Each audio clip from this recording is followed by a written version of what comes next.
Tony Sheldon has led a rally of the Transport Workers Union on Qantas and Jetstar in Darwin. Independent Senator Nick Xenophon says it's appalling that overseas flight attendants are being used on Australian flights. Let's get more from Sky News Darwin reporter Dan Borscher. He filed this report. The Transport Workers Union has used its annual conference in Darwin to protest about Jetstar and Qantas and some of their trade practices.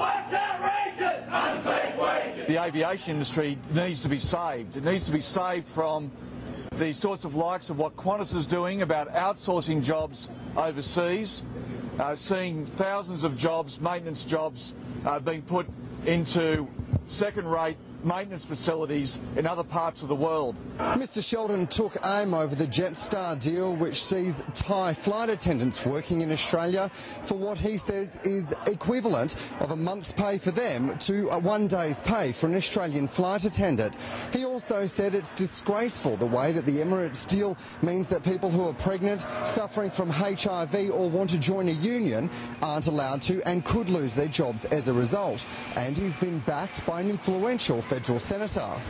I've instigated inquiries on the aviation industry. My mate and colleague Senator Glenn Sterl has worked with me very hard on those issues. We need to have some legislative breakthroughs, and there's a big issue here of safety. I've spoken to the licensed aircraft engineers. We're all worried about safety. We know that Australian aviation is the best in the world. It's a reputation that's been built over decades, but that reputation can be destroyed in seconds if something goes wrong. The conference will continue over the coming days. Dan Borscher, Sky News, Darwin.